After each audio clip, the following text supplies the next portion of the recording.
Este livro foi gravado nos estúdios da Fundação Dorina Noil para cegos. Lido por Antônio Sérgio Grell. Dona Benedita, um retrato. Autor Machado de Assis. 1. A coisa mais árdua do mundo, depois do ofício de governar, seria dizer a idade exata de Dona Benedita. Uns davam-lhe 40 anos, outros 45, alguns 36. Um corretor de fundos descia aos 29, mas esta opinião, eivada de intenções ocultas, carecia daquele cunho de sinceridade que todos gostamos de achar nos conceitos humanos. Nem eu a cito, senão para dizer, desde logo, que Dona Benedita foi sempre um padrão de bons costumes. A astúcia do corretor não fez mais do que indigná-la, embora momentaneamente. Digo momentaneamente. Quanto às outras conjecturas, oscilando entre os 36 e os 45, não desdiziam das feições de Dona Benedita, que eram maduramente graves e juvenilmente graciosas. Mas se alguma coisa admira é que houvesse suposições neste negócio, quando bastava interrogá-la para saber a verdade verdadeira. Dona Benedita fez 42 anos no domingo 19 de setembro de 1869. São 6 horas da tarde, a mesa da família está ladeada de parentes e amigos, em número de 20 ou 25 pessoas. Muitas dessas estiveram no jantar de 1868, no de 1867 e no de 1866, e ouviram sempre aludir francamente à idade da dona da casa. Além disso, vêem-se ali à mesa uma moça e um rapaz, seus filhos. Este é, de certo, no tamanho e nas maneiras, um tanto menino, mas a moça, Eulália, contando 18 anos, parece ter 21, tal é a severidade dos modos e das feições. A alegria dos convivas, a excelência do jantar, certas negociações matrimoniais incumbidas ao cônego roxo, aqui presente, e das quais se falará mais abaixo, as boas qualidades da dona da casa, tudo isso dá à festa um caráter íntimo e feliz. O cônego levanta-se para trinchar o peru. Dona Benedita acatava esse uso nacional das casas modestas de confiar o peru a um dos convivas, em vez de o fazer retalhar fora da mesa por mão servis, e o cônego era o pianista daquelas ocasiões solenes. Ninguém conhecia melhor a anatomia do animal, nem sabia operar com mais presteza. Talvez, e este fenômeno fica para os entendidos, talvez a circunstância do canonicato aumentasse ao trinchante, no espírito dos convivas, uma certa soma de prestígio que ele não teria, por exemplo, se fosse um simples estudante de matemáticas ou um amanuense de secretaria. Mas, por outro lado, um estudante ou um amanuense sem a lição do longo uso poderia dispor da arte consumada do cônego? É outra questão importante. Venhamos, porém, aos demais convivas que estão parados conversando. Reina o burburinho próprio dos estômagos meio regalados, o riso da natureza que caminha para a repleção é um instante de repouso. Dona Benedita fala, como as suas visitas, mas não fala para todas, senão para uma que está sentada ao pé dela. Esta é uma senhora gorda, simpática, muito risonha, mãe de um bacharel de 22 anos, o Leandrinho, que está sentado de frente delas. Dona Benedita não se contenta de falar à senhora gorda, tem uma das mãos desta entre as suas e não se contenta de lhe ter presa a mão, fita-lhe uns olhos namorados, vivamente namorados. Não os fita, note-se bem, de um modo persistente e longo, mas inquieto, miúdo, repetido, instantâneo. Em todo caso, há muita ternura naquele gesto, e dado que não a houvesse, não se perderia nada, porque Dona Benedita repete com a boca a Dona Maria dos Anjos tudo o que com os olhos lhe tem dito, que está encantada, que considera uma fortuna conhecê-la, que é muito simpática, muito digna, que traz o coração nos olhos, etc., etc., etc. Uma de suas amigas diz-lhe, rindo, que está com ciúmes. Que arrebente, responde ela, rindo também, e voltando-se para a outra. Não acha? Ninguém deve meter-se com a nossa vida. E aí tornavam as finezas, os encarecimentos, os risos, as ofertas, mais isto, mais aquilo, um projeto de passeio, outro de teatro e promessas de muitas visitas, tudo com tamanha expansão e calor que a outra palpitava de alegria e reconhecimento. O peru está comido. Dona Maria dos Anjos faz um sinal ao filho, este levanta-se e pede que o acompanhe em um brinde. Meus senhores, é preciso desmentir esta máxima dos franceses. Les absents ont tort. Nota. Les absents ont tort. Os ausentes não têm razão. Frase de L'obstacle imprévu, do dramaturgo francês Philippe Nérégaud de Touchet, 1680-1754. Fim de nota. Bebamos a alguém que está longe, muito longe, no espaço, mas perto, muito perto, no coração de sua digna esposa. Bebamos ao ilustre desembargador Proença. A Assembleia não correspondeu vivamente ao brinde, e para compreendê-lo, basta ver o rosto triste da dona da casa. Os parentes e os mais íntimos disseram baixinho entre si que o Leandrinho fora estouvado. Enfim, bebeu-se, mas sem estrépito, ao que parece para não avivar a dor de Dona Benedita. Vã precaução, Dona Benedita, não podendo conter-se, deixou rebentarem-lhe as lágrimas. Levantou-se da mesa, retirou-se da sala. Dona Maria dos Anjos acompanhou-a. Sucedeu um silêncio mortal entre os convivas. Eulália pediu a todos que continuassem, que a mãe voltava já. Mamãe é muito sensível, disse ela, e a ideia de que papai está longe de nós. O Leandrinho, consternado, pediu desculpas a Eulália. Um sujeito ao lado dele explicou-lhe que Dona Benedita não podia ouvir falar do marido sem receber um golpe no coração e chorar logo, ao que o Leandrinho acudiu dizendo que sabia da tristeza dela, mas estava longe de supor que o seu brinde tivesse tão mau efeito. Pois era a coisa mais natural, explicou o sujeito, porque ela morre pelo marido. O cônego, acudiu Leandrinho, disse-me que ele foi para o Pará há uns 2 anos. 2 anos e meio, foi nomeado desembargador pelo Ministério Zacarias. Nota. Zacarias de Góes e Vasconcelos, 1815-77, político conservador até 1862, quando atacou o governo do conservador Caxias e foi chamado a formar o primeiro dos 3 gabinetes que chefiou na década de 1860. Foi substituído pelo Visconde de Itaboraí. Fim de nota. Ele queria a relação de São Paulo ou da Bahia, mas não pôde ser e aceitou a do Pará. Não voltou mais? Não voltou. Dona Benedita, naturalmente, tem medo de embarcar. Creio que não. Já foi uma vez à Europa, se bem me lembro. Ela ficou para arranjar alguns negócios de família, mas foi ficando, e agora? Mas era muito melhor ter ido em vez de padecer assim. Conhece o marido? Conheço, um homem muito distinto e ainda moço, forte, não terá mais de 45 anos, alto, barbado, bonito. Aqui há tempos disse-me que ele não teimava com a mulher porque estava lá de amores com uma viúva. Ah, e houve até quem viesse contá-lo a ela mesma. Imagine como a pobre senhora ficou. Chorou uma noite inteira. No dia seguinte, não quis almoçar e deu todas as ordens para seguir no primeiro vapor. Mas não foi. Não foi, desfez a viagem daí a 3 dias. Dona Benedita voltou nesse momento pelo braço de Dona Maria dos Anjos, trazia um sorriso envergonhado, pediu desculpa da interrupção e sentou-se com a recente amiga ao lado, agradecendo os cuidados que lhe deu, pegando-lhe outra vez na mão.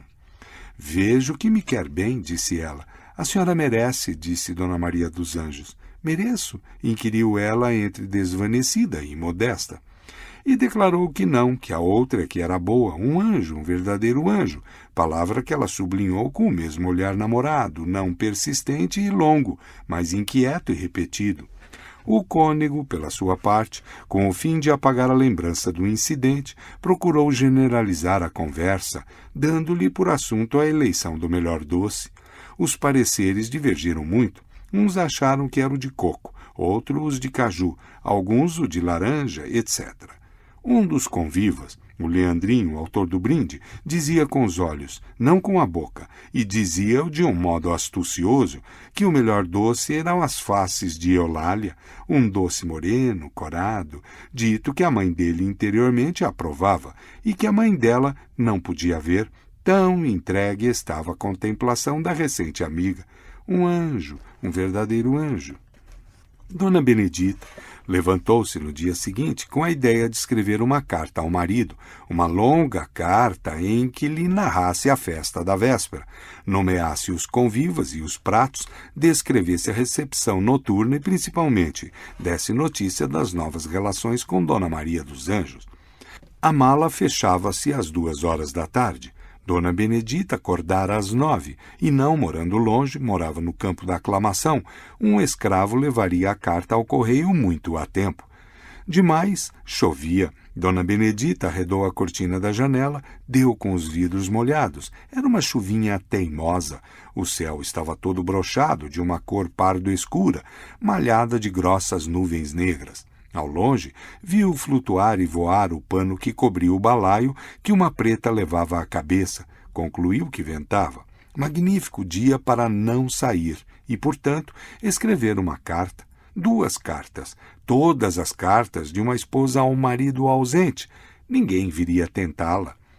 Enquanto ela compõe os babadinhos e rendas do roupão branco, um roupão de cambraia que o desembargador lhe dera em 1862, no mesmo dia aniversário, 19 de setembro, convido a leitora a observar-lhe as feições. Vê que não lhe dou Vênus, também não lhe dou Medusa. Ao contrário de Medusa, nota-se-lhe o alisado simples do cabelo, preso sobre a nuca. Os olhos são vulgares, mas têm uma expressão bonachã. A boca é daquelas que, ainda não sorrindo, são risonhas. E tem esta outra particularidade, que é uma boca sem remorsos, nem saudades. Podia dizer sem desejos, mas eu só digo o que quero, e só quero falar das saudades e dos remorsos. Toda essa cabeça, que não entusiasma nem repele, assenta sobre um corpo antes alto do que baixo, e não magro nem gordo, mas fornido na proporção da estatura. Para que falar-lhe das mãos? Há de admirá-las logo ao travar da pena e do papel, com os dedos afilados e vadios, 2 deles ornados de 5 ou 6 anéis. Creio que é bastante ver o modo por que ela compõe as rendas e os babadinhos do roupão para compreender que é uma senhora pichosa, amiga do arranjo das coisas e de si mesma. Noto que rasgou agora o babadinho do punho esquerdo, mas é porque, sendo também impaciente, não podia mais com a vida deste diabo. Essa foi sua expressão, acompanhada logo de um "Deus me perdoe", que inteiramente lhe extraiu o veneno. Não digo que ela bateu com o pé, mas adivinha-se por ser um gesto natural de algumas senhoras irritadas. Em todo o caso, a cólera durou pouco mais de meio minuto. Dona Benedita foi à caixinha de costura para dar um ponto no rasgão e contentou-se com um alfinete. O alfinete caiu no chão. Ela abaixou-se a apanhá-lo. Tinha outros, é verdade, muitos outros, mas não achava prudente deixar alfinetes no chão. Abaixando-se, aconteceu-lhe ver a ponta da chinela, na qual pareceu-lhe descobrir um sinal branco. Sentou-se na cadeira que tinha perto, tirou a chinela e viu o que era. Era um roidinho de barata. Outra raiva de Dona Benedita, porque a chinela era muito galante e fora-lhe dada por uma amiga do ano passado. Um anjo, um verdadeiro anjo. Dona Benedita fitou os olhos irritados no sinal branco. Felizmente, a expressão bonachã deles não era tão bonachã que se deixasse eliminar de todo por outras expressões menos passivas e retomou seu lugar. Dona Benedita entrou a virar e revirar a chinela e a passá-la de uma para outra mão, a princípio com amor, logo depois maquinalmente, até que as mãos pararam de todo. A chinela caiu no regaço e Dona Benedita ficou a olhar para o ar, parada, fixa. Nisto, o relógio da sala de jantar começou a bater horas. Dona Benedita, logo às primeiras 2, estremeceu. Jesus, 10 horas! E rápida calçou a chinela, consertou depressa o punho do roupão e dirigiu-se à escrivaninha para começar a carta. Escreveu, com efeito, a data e um Meu ingrato marido, enfim mal traçar estas linhas. Você lembrou-se ontem de mim? Eu, quando Eulália lhe bateu à porta, bradando, mamãe, mamãe, são horas de almoçar. Dona Benedita abriu a porta, Eulália beijou-lhe a mão, depois levantou as suas ao céu. Meu Deus, que dorminhoca! O almoço está pronto? Há que séculos! Mas eu tinha dito que hoje o almoço era mais tarde. Estava escrevendo a teu pai. Olhou alguns instantes para a filha, como desejosa de lhe dizer alguma coisa grave. Ao menos difícil, tal era a expressão indecisa e séria dos olhos. Mas não chegou a dizer nada. A filha repetiu que o almoço estava na mesa. Pegou-lhe do braço e levou-a. Deixemo-las almoçar à vontade. Descansemos nessa outra sala, a de visitas, sem, aliás, inventariar os móveis dela, como não o fizemos em nenhuma outra sala ou quarto. Não é que eles não prestem, ou sejam de mau gosto, ao contrário, são bons, mas a impressão geral que se recebe é esquisita, como se ao trastejar daquela casa houvesse presidido um plano truncado ou uma sucessão de planos truncados. Mãe, filha e filho almoçaram. Deixemos o filho, que nos não importa. Um pirralho de 12 anos, que parece ter 8, tão mofino é ele. Eulália interessa-nos, não só pelo que vimos de relance no capítulo passado, como porque, ouvindo a mãe falar em Dona Maria dos Anjos e no Leandrinho, ficou muito séria e talvez um pouco amuada. Dona Benedita percebeu que o assunto não era aprazível à filha e recuou da conversa, como alguém que desanda uma rua para evitar um importuno. Recuou e ergueu-se. A filha veio com ela para a sala de visitas. Eram 11 horas menos um quarto. Dona Benedita conversou com a filha até depois do meio-dia para ter tempo de descansar o almoço e escrever a carta. Sabem que a mala fecha às 2 horas. De fato, alguns minutos, poucos depois do meio-dia, Dona Benedita disse à filha que fosse estudar piano, porque ela ia acabar a carta. Saiu da sala. Eulália foi à janela, relanceou a vista pelo campo e se lhes disser que com uma pontazinha de tristeza nos olhos, podem crer que é a pura verdade. Não era, todavia, a tristeza dos débeis ou dos indecisos, era a tristeza dos resolutos, a quem dói de antemão um ato pela mortificação que há de trazer a outros, e que, não obstante, juram a si mesmos praticá-lo e praticam. Convenho que nem todas essas particularidades podiam estar nos olhos de Eulália, mas por isso mesmo é que as histórias são contadas por alguém que se incumbe de preencher as lacunas e divulgar o escondido. Que era uma tristeza máscula, era. E que daí a pouco os olhos sorriam de um sinal de esperança, também não é mentira. Isto acaba, murmurou ela, vindo para dentro. Justamente nessa ocasião parava um carro à porta. Apeava-se uma senhora. Ouvia-se a campainha da escada, descia um moleque a abrir a cancela e subia as escadas Dona Maria dos Anjos. Dona Benedita, quando lhe disseram quem era, largou a pena alvoroçada, vestiu-se à pressa, calçou-se e foi à sala. Com esse tempo, exclamou, isto é que é querer bem a gente. Vim sem esperar pela sua visita, só para mostrar que não gosto de cerimônias e que entre nós deve haver a maior liberdade. Vieram os cumprimentos de estilo, as palavrinhas doces, os afagos da véspera. Dona Benedita não se fartava de dizer que a visita naquele dia era uma grande fineza, uma prova de verdadeira amizade. Mas queria outra, acrescentou daí a um instante, que Dona Maria dos Anjos ficasse para jantar. Esta desculpou-se alegando que tinha de ir a outras partes. Demais, essa era a prova que lhe pedia, a de ir jantar à casa dela primeiro. Dona Benedita não hesitou, prometeu que sim, naquela mesma semana. Estava agora mesmo escrevendo o seu nome, continuou. Sim, estou escrevendo a meu marido e falo da senhora. Não lhe repito o que escrevi, mas imagine que falei muito mal da senhora, que era antipática, insuportável, maçante, aborrecida. Imagine. Imagino. Pode acrescentar que, apesar de ser tudo isso e mais alguma coisa, apresento-lhe os meus respeitos. Como ela tem graça para dizer as coisas, comentou Dona Benedita olhando para a filha.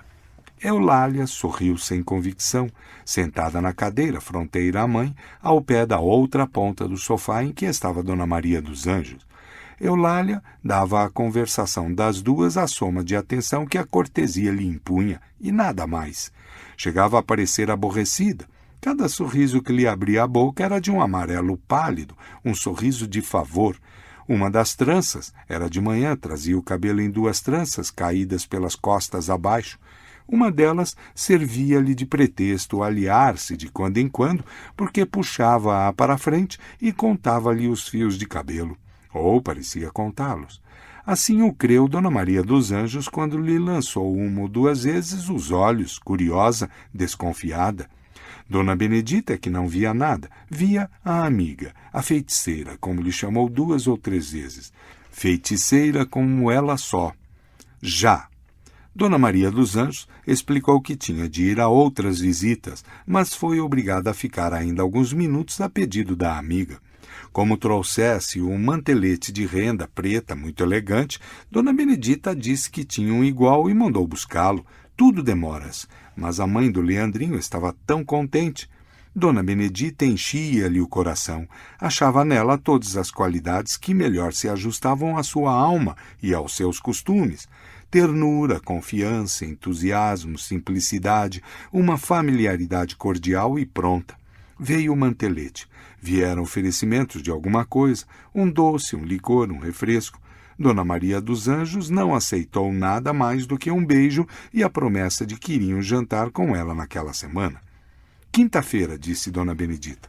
Palavra? Palavra. Que quer que lhe faça se não for? Há de ser um castigo bem forte. Bem forte? Não me fale mais.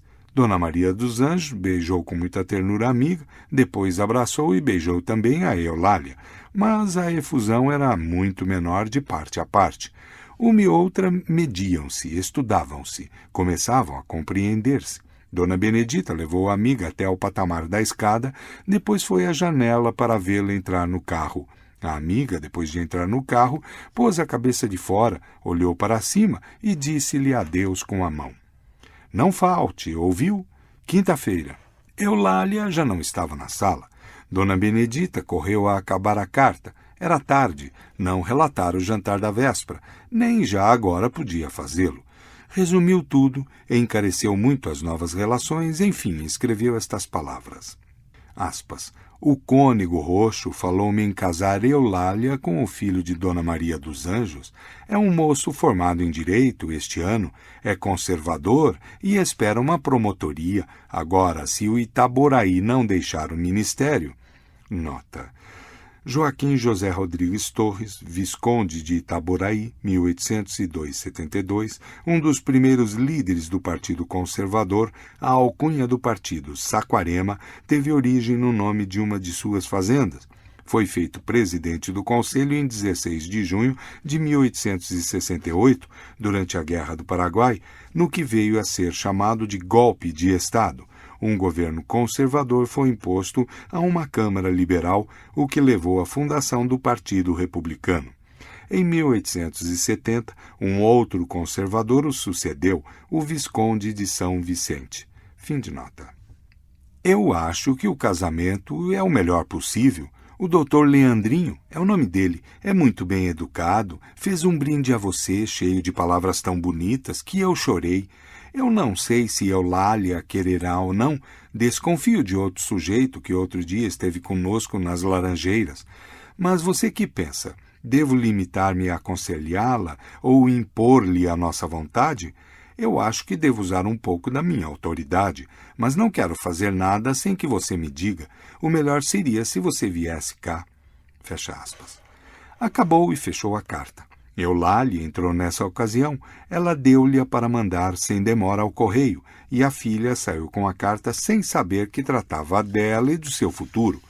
Dona Benedita deixou-se cair no sofá, cansada, exausta. A carta era muito comprida, apesar de não dizer tudo, e era-lhe tão enfadonho escrever cartas compridas. 3. Era-lhe tão enfadonho escrever cartas compridas. Esta palavra, fecho do capítulo passado, explica a longa prostração de Dona Benedita. Meia hora depois de cair no sofá, ergueu-se um pouco e percorreu o gabinete com os olhos, como procurando alguma coisa. Essa coisa era um livro. Achou o livro e podia dizer achou os livros, pois nada menos de 3 estavam ali, 2 abertos, um marcado em certa página, todos em cadeiras. Eram 3 romances que Dona Benedita lia ao mesmo tempo. Um deles, note-se, custou-lhe não pouco trabalho. Deram-lhe notícia da rua, perto da casa, com muitos elogios. Chegara da Europa na véspera. Dona Benedita ficou tão entusiasmada que, apesar de ser longe e tarde, arrepiou o caminho e foi ela mesma comprá-lo, correndo nada menos de 3 livrarias. Voltou ansiosa, namorada do livro, tão namorada que abriu as folhas jantando e leu os 5 primeiros capítulos naquela mesma noite. Sendo preciso dormir, dormiu. No dia seguinte não pôde continuar, depois esqueceu. Agora, porém, passados 8 dias, querendo ler alguma coisa, aconteceu-lhe justamente achá-lo à mão. Ah! E ei-la que torna ao sofá, que abre o livro com amor, que mergulha o espírito, os olhos e o coração na leitura, tão desastradamente interrompida. Dona Benedita ama os romances, é natural, e adora os romances bonitos, é naturalíssimo. Não admira que esqueça tudo para ler este, tudo até a lição de piano da filha, cujo professor chegou e saiu sem que ela fosse à sala. Eulália despediu-se do professor, depois foi ao gabinete, abriu a porta, caminhou pé ante pé até ao sofá e acordou a mãe com um beijo. Dorminhoca, ainda chove? Não, senhora, agora parou. A carta foi? Foi. Mandei o José a toda pressa. Foi. Mandei o José a toda pressa. Aposto que mamãe esqueceu-se de dar lembranças a papai. Pois olhe, eu não me esqueço nunca. Dona Benedita bocejou. Já não pensava na carta. Pensava no colete que encomendara a Charavel, um colete de barbatanas mais moles do que o último. Não gostava de barbatanas duras, tinha o corpo muito sensível. Eulália falou ainda algum tempo do pai, mas calou-se logo e, vendo no chão o livro aberto, o famoso romance, apanhou-o, fechou-o, pô-lo em cima da mesa. Nesse momento, vieram trazer uma carta a Dona Benedita. Era do cônego roxo, que mandava perguntar se estava em casa naquele dia, porque iria ao enterro dos ossos. Pois não, bradou Dona Benedita, estamos em casa, venha, pode vir. Eulália escreveu o bilhetinho de resposta, daí a 3/4 de hora fazia o cônego a sua entrada na sala de Dona Benedita. Era um bom homem o cônego, velho amigo daquela casa, na qual, além de trinchar o peru nos dias solenes, como vimos, exercia o papel de conselheiro e exercia-o com lealdade e amor. Eulália, principalmente, merecia-lhe muito. Vira a pequena, galante, travessa, amiga dele, e criou-lhe uma afeição paternal, tão paternal que tomara o peito casá-la bem, e nenhum noivo melhor do que o Leandrinho, pensava o cônego. Naquele dia, a ideia de ir jantar com elas era antes um pretexto. O cônego queria tratar o negócio diretamente com a filha do desembargador, Eulália, ou porque adivinhasse isso mesmo, ou porque a pessoa do cônego lhe lembrasse o Leandrinho. Ficou logo preocupada, aborrecida. Mas preocupada ou aborrecida não quer dizer triste ou desconsolada. Era resoluta, tinha têmpera, podia resistir e resistiu, declarando ao cônego, quando ele naquela noite lhe falou do Leandrinho, que absolutamente não queria casar. Palavra de moça bonita, palavra de moça feia. Mas por quê? Porque não quero. E se mamãe quiser? Não, quero eu. Mal, isso não é bonito, Eulália. Eulália deixou-se estar. O cônego ainda tornou ao assunto, louvou as qualidades do candidato, as esperanças da família, as vantagens do casamento. Ela ouvia tudo, sem contestar nada. Mas quando o cônego formulava de um modo direto a questão, a resposta invariável era esta. Já disse tudo. Não quer? Não. O desconsolo do bom cônego era profundo e sincero. Queria casá-la bem e não achava melhor noivo. Chegou a interrogá-la discretamente sobre se tinha alguma preferência em outra parte, Mas Eulália, não menos discretamente, respondia que não tinha nada, não queria nada, não queria casar. Não creu que era assim, mas receou também que não fosse assim. Faltava-lhe o trato suficiente das mulheres para ler através de uma negativa. Quando referiu tudo a Dona Benedita, esta ficou assombrada com os termos da recusa, mas tornou logo a si e declarou ao padre que a filha não tinha vontade, faria o que ela quisesse, e ela queria o casamento. Já agora nem espero resposta do pai, concluiu. Declaro-lhe que ela há de casar. Quinta-feira vou jantar com Dona Maria dos Anjos e combinaremos as coisas. Devo dizer-lhe, ponderou o cônego, que Dona Maria dos Anjos não deseja que se faça nada à força. Qual força? Não é preciso força. O cônego refletiu um instante. Em todo caso, não violentaremos qualquer outra afeição que ela possa ter, disse ele. Dona Benedita não respondeu nada, mas consigo, no mais fundo de si mesma, jurou que houvesse o que houvesse, acontecesse o que acontecesse, a filha seria a nora de Dona Maria dos Anjos. E ainda consigo, depois de sair o cônego, tinha que ver um tico de gente com fumaças de governar. A quinta-feira raiou. Eulália, o tico de gente, levantou-se fresca, lépida, loquaz, com todas as janelas da alma abertas ao sopro azul da manhã. A mãe acordou ouvindo um trecho italiano cheio de melodia. Era ela que cantava alegre, sem afetação, com a indiferença das aves que cantam para si ou para os seus, e não para o poeta que as ouve e traduz na língua imortal dos homens. Dona Benedita afagara muito a ideia de a ver abatida, carrancuda e gastar uma certa soma de imaginação em compor os seus modos, delinear os seus atos, ostentar energia e força. E nada. Em vez de uma filha rebelde, uma criatura gárrula e submissa. Era começar mal o dia. Era sair aparelhada para destruir uma fortaleza e dar com uma cidade aberta, pacífica, hospedeira, que lhe pediu o favor de entrar e partir o pão da alegria e da concórdia. Era começar o dia muito mal. A segunda causa do tédio de Dona Benedita foi um ameaço de enxaqueca às 3 da tarde, um ameaço, ou uma suspeita de possibilidade de ameaço. Chegou a transferir a visita, mas a filha ponderou que talvez a visita lhe fizesse bem, e, em todo caso, era tarde para deixar de ir. Dona Benedita não teve remédio, aceitou o reparo. Ao espelho, penteando-se, esteve quase a dizer que definitivamente ficava. Chegou a insinuá-lo à filha. — Mamãe, veja que Dona Maria dos Anjos conta com a senhora, disse-lhe Eulália. — Pois sim, redarguiu a mãe, mas não prometi ir doente. Enfim, vestiu-se, calçou as luvas, deu as últimas ordens, e devia doer-lhe muito a cabeça, porque os modos eram arrebitados, uns modos de pessoa constrangida ao que não quer. A filha animava-a muito. Lembrava-lhe o vidrinho dos sais, instava que saíssem, descrevia a ansiedade de Dona Maria dos Anjos, consultava de 2 em 2 minutos o pequenino relógio que trazia na cintura, etc. Uma amofinação realmente. — O que tu estás é me amofinando, disse-lhe a mãe. E saiu exasperada com uma grande vontade de esganar a filha, dizendo consigo que a pior coisa do mundo era ter filhas. Os filhos ainda vá, criam-se, fazem carreira por si, mas as filhas... Felizmente, o jantar de Dona Maria dos Anjos aquietou-a, e não digo que a enchesse de grande satisfação, porque não foi assim.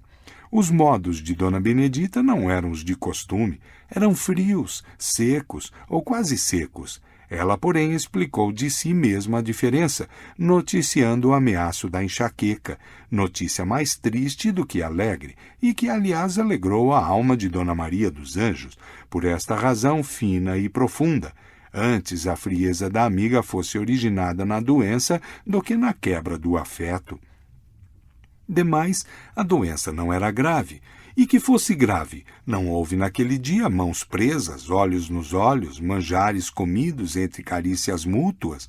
Não houve nada do jantar de domingo, um jantar apenas conversado, não alegre, conversado. Foi o mais que alcançou o cônego. Amável cônego. As disposições de Eulália naquele dia cumularam-no de esperanças. O riso que brincava nela, a maneira expansiva da conversa, a docilidade com que se prestava a tudo, a tocar, a cantar, e o rosto afável, meigo, com que ouvia e falava ao Leandrinho. Tudo isso foi para a alma do cônego uma renovação de esperanças. Logo hoje é que Dona Benedita estava doente. Realmente era caiporismo. Dona Benedita reanimou-se um pouco à noite, depois do jantar.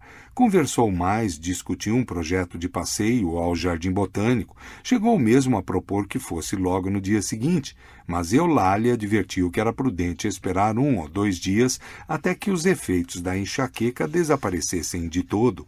E o olhar que mereceu a mãe, em troca do conselho, tinha a ponta aguda de um punhal. Mas a filha não tinha medo dos olhos maternos. De noite, ao despentear-se, recapitulando o dia, Eulália repetiu consigo a palavra que lhe ouvimos dias antes à janela. Isto acaba. E, satisfeita de si, antes de dormir, puxou uma certa gaveta, tirou uma caixinha, abriu-a, aventou um cartão de alguns centímetros de altura, um retrato. Não era um retrato de mulher, não só por ter bigodes, como por estar fardado. Era quando muito um oficial de marinha. Se bonito ou feio, é matéria de opinião. Eulália achava-o bonito. A prova é que o beijou, não digo uma vez, mas 3. Depois mirou-o, com saudade, tornou a fechá-lo e guardá-lo. Que fazias tu, mãe cautelosa e ríspida, que não vinhas arrancar às mãos e à boca da filha um veneno tão sutil e mortal? Dona Benedita, à janela, olhava à noite, entre as estrelas e os lampiões de gás, com imaginação vagabunda e inquieta, roída de saudades e desejos. O dia tinha-lhe saído mal, desde manhã. Dona Benedita confessava, naquela doce intimidade da alma consigo mesma, que o jantar de Dona Maria dos Anjos não prestara para nada, e que a própria amiga não estava provavelmente nos seus dias de costume. Tinha saudades, não sabia bem de quê, e desejos, que ignorava. De quando em quando bocejava ao modo preguiçoso e arrastado dos que caem de sono, mas se alguma coisa tinha, era fastio. Fastio, impaciência, curiosidade. Dona Benedita cogitou seriamente em ir ter com o marido, e tão depressa a ideia do marido lhe penetrou no cérebro, como se lhe apertou o coração de saudades e remorsos, e o sangue pulou-lhe num tal ímpeto de ir ver o desembargador, que se o paquete do norte estivesse na esquina da rua e as malas prontas, ela embarcaria logo e logo. Não importa, o paquete devia estar prestes a sair. 8 ou 10 dias era o tempo de arranjar as malas. Iria por 3 meses somente. Não era preciso levar muita coisa. Ei-la que se consola da grande cidade fluminense, da similitude dos dias, da escassez das coisas, da persistência das caras, da mesma fixidez das moedas, que eram dos seus árduos problemas. Por que é que as moedas hão de durar mais de 15 dias? Vou. Não há que ver. Vou ao Pará, disse ela a meia voz. Com efeito, no dia seguinte, logo de manhã, comunicou a resolução à filha, que a recebeu sem abalo. Mandou ver as malas que tinha, achou que era preciso mais uma, calculou o tamanho e determinou comprá-la. Eulália, por uma inspiração súbita. Mas, mamãe, nós não vamos por 3 meses? 3 ou 2. Pois então não vale a pena. As 2 malas chegam. Não chegam. Bem, se não chegarem, pode-se comprar na véspera.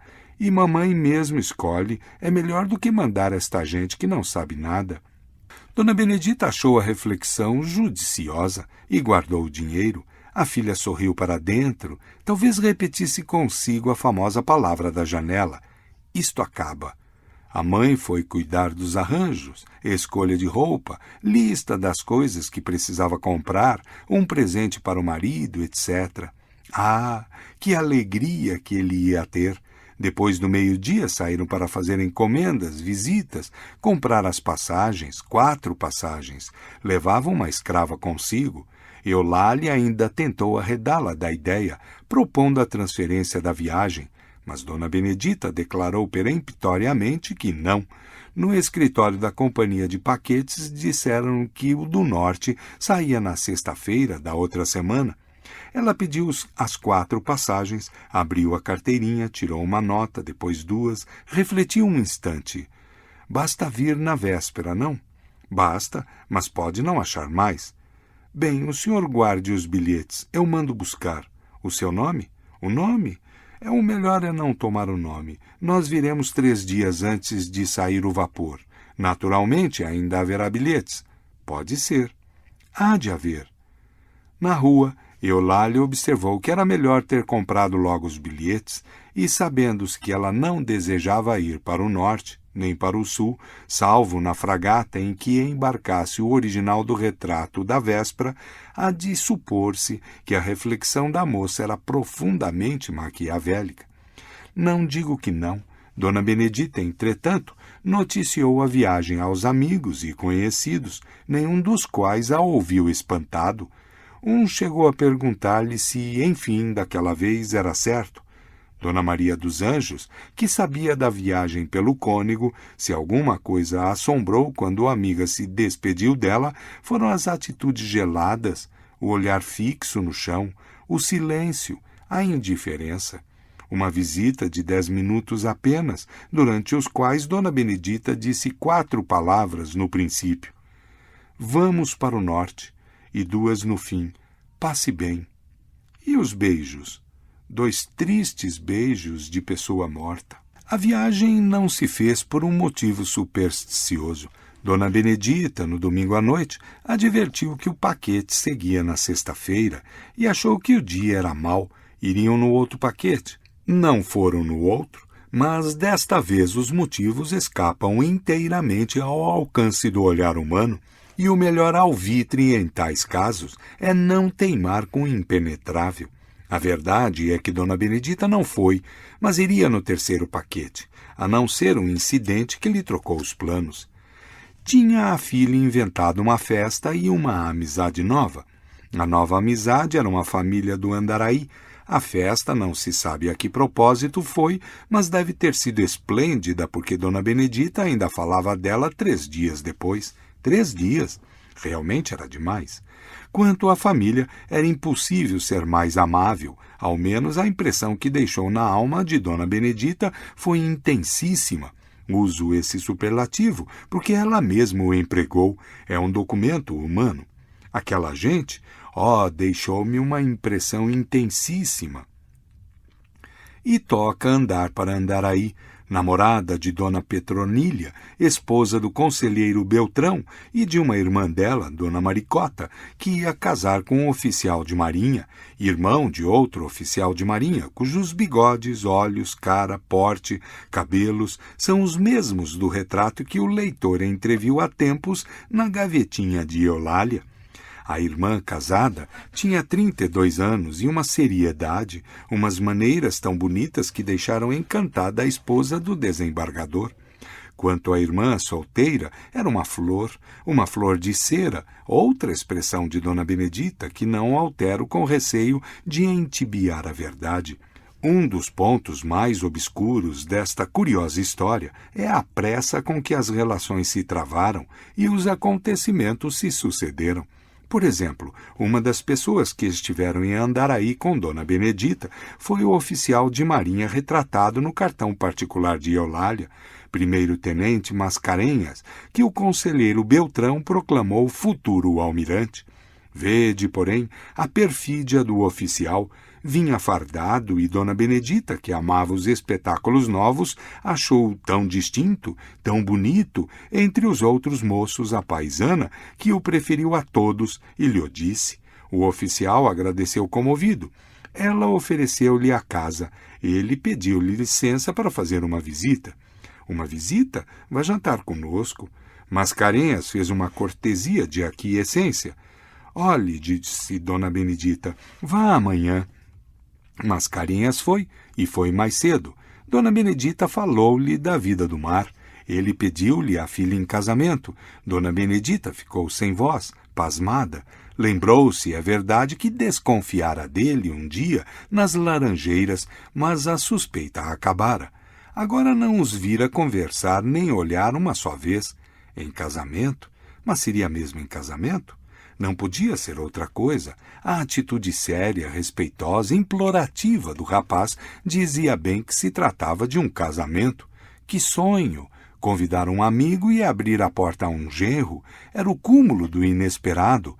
Mas o sonho era bonito. O oficial de marinha era um galhardo rapaz, forte, elegante, simpático, metia toda a gente no coração e, principalmente, parecia adorá-la, a ela, Dona Benedita. Que magnífico sonho! Dona Benedita voltou do pasmo e respondeu que sim, que Eulália era sua. Mascarenhas pegou-lhe na mão e beijou-a filialmente. Mas o desembargador? Disse ele. O desembargador concordará comigo. Tudo andou assim depressa. Certidões passadas, banhos corridos, marcou-se o dia do casamento, seria 24 horas depois de recebida a resposta do desembargador. Que alegria a da boa mãe, que atividade no preparo do enxoval, no plano e nas encomendas da festa, na escolha dos convidados, etc. Ela ia de um lado para o outro, ora a pé, ora de carro, fizesse chuva ou sol, não se detinha no mesmo objeto muito tempo. A semana do enxoval não era do preparo da festa, nem a das visitas. Alternava as coisas, voltava atrás, com certa confusão, é verdade. Mas aí estava a filha para suprir as faltas, corrigir os defeitos, cercear as demasias, tudo com a sua habilidade natural. Ao contrário de todos os noivos, este não as importunava, não jantava todos os dias com elas, segundo lhe pedia a dona da casa. Jantava aos domingos e visitava-as uma vez por semana. Matava as saudades por meio de cartas, que eram contínuas, longas e secretas, como no tempo do namoro. Dona Benedita não podia explicar uma tal esquivança quando ela morria por ele e então vingava-se da esquisitice, morrendo ainda mais e dizendo dele por toda a parte as mais belas coisas do mundo. Uma pérola, uma pérola. E um bonito rapaz, acrescentavam, não é, de truz. A mesma coisa repetia ao marido nas cartas que lhe mandava, antes e depois de receber a resposta da primeira. A resposta veio. O desembargador deu seu consentimento, acrescentando que lhe doía muito não poder vir assistir às bodas por achar-se um tanto adoentado, mas abençoava de longe os filhos e pediu o retrato do genro. Cumpriu-se o acordo à risca. 24 horas depois de recebida a resposta do Pará, efetuou-se o casamento, que foi uma festa admirável, esplêndida, no dizer de Dona Benedita, quando a contou a algumas amigas. Oficiou o cônego roxo e claro é que Dona Maria dos Anjos não esteve presente, e menos ainda o filho. Ela esperou, note-se, até a última hora um bilhete de participação, um convite, uma visita, embora se abstivesse de comparecer, mas não recebeu nada. Estava atônita, revolvia a memória a ver se descobria alguma inadvertência sua que pudesse explicar a frieza das relações. Não achando nada, supôs alguma intriga, e supôs mal, pois foi um simples esquecimento. Dona Benedita, no dia do consórcio, de manhã, teve ideia de que Dona Maria dos Anjos não recebera participação. Eulália, parece que não mandamos participação a Dona Maria dos Anjos, disse ela à filha, almoçando. Não sei, mamãe é quem se incumbiu dos convites. Parece que não, confirmou Dona Benedita. João, dá cá mais açúcar. O copeiro deu-lhe o açúcar. Ela, mexendo o chá, lembrou-se do carro que iria buscar o cônego e reiterou uma ordem da véspera. Mas a fortuna é caprichosa. 15 dias depois do casamento, chegou a notícia do óbito do desembargador. Não descrevo a dor de Dona Benedita, foi dilacerante e sincera. Os noivos, que devaneavam na Tijuca, vieram ter com ela. Dona Benedita chorou todas as lágrimas de uma esposa austera e fidelíssima. Depois da missa do 7º dia, consultou a filha e o genro acerca da ideia de ir ao Pará, erigir um túmulo ao marido e beijar a terra em que ele repousava. Mascarenhas trocou um olhar com a mulher. Depois disse à sogra que era melhor irem juntos, porque ele devia seguir para o norte daí a 3 meses, em comissão do governo. Dona Benedita recalcitrou um pouco, mas aceitou o prazo, dando desde logo todas as ordens necessárias à construção do túmulo. O túmulo fez-se, mas a comissão não veio, e Dona Benedita não pôde ir. 5 meses depois, deu-se um pequeno incidente na família. Dona Benedita mandara construir uma casa no caminho da Tijuca, e o genro, com o pretexto de uma interrupção na obra, propôs acabá-la. Dona Benedita consentiu, e o ato era tanto mais honroso para ela, quanto que o genro começava a parecer-lhe insuportável com a sua excessiva disciplina, com suas teimas, impertinências, etc. Verdadeiramente, não havia teimas nesse particular. O genro de Dona Benedita contava tanto com a sinceridade da sogra que nunca teimava, deixava que ela própria se desmentisse dias depois. Mas pode ser que isto mesmo a mortificasse. Felizmente, o governo lembrou-se de o mandar ao sul. Eulália, grávida, ficou com a mãe. Foi por esse tempo que um negociante, viúvo, teve ideia de cortejar Dona Benedita. O primeiro ano da viuvez estava passado. Dona Benedita acolheu a ideia com muita simpatia, embora sem alvoroço. Defendia-se consigo, alegava a idade e os estudos do filho, que em breve estaria a caminho de São Paulo, deixando-a sozinha no mundo. O casamento seria uma consolação, uma companhia, e consigo, na rua ou em casa, nas horas disponíveis, aprimorava o plano com todos os floreios da imaginação vivaz e súbita. Era uma vida nova, pois desde muito antes mesmo da morte do marido, pode-se dizer que era viúva. O negociante gozava do melhor conceito, a escolha era excelente. Não casou. O genro tornou do sul, a filha deu à luz um menino robusto e lindo, que foi a paixão da avó durante os primeiros meses. Depois o genro, a filha e o neto foram para o norte. Dona Benedita achou-se só e triste. O filho não bastava aos seus afetos. A ideia de viajar tornou a rutilar-lhe na mente, mas como um fósforo que se apaga logo. Viajar sozinha era cansar e aborrecer-se ao mesmo tempo. Achou melhor ficar. Uma companhia lírica adventícia sacudiu-lhe o torpor e restituiu-o à sociedade. A sociedade incutiu-lhe outra vez a ideia do casamento e apontou-lhe logo um pretendente, desta vez um advogado, também viúvo. Casarei? Não casarei? Uma noite, volvendo Dona Benedita este problema, a janela da casa de Botafogo foi para onde se mudara desde alguns meses. Viu um singular espetáculo. Primeiramente, uma claridade opaca, espécie de luz coada por um vidro fosco, vestia o espaço da enseada, fronteiro à janela. Nesse quadro, apareceu-lhe uma figura vaga e transparente, trajada de névoas, toucada de reflexos, sem contornos definidos, porque morriam todos no ar. A figura veio até o peitoril da janela de Dona Benedita e, de um gesto sonolento, com uma voz de criança, disse-lhe estas palavras sem sentido. Casa, não casarás. Se casas, casarás. Não casarás. E casas, casando. Dona Benedita ficou aterrada, sem poder mexer-se, mas ainda teve a força de perguntar à figura quem era. A figura achou um princípio de riso, mas perdeu-o logo. Depois respondeu que era a fada que presidira ao nascimento de Dona Benedita. Meu nome é Veleidade, concluiu, e como um suspiro dispersou-se na noite e no silêncio.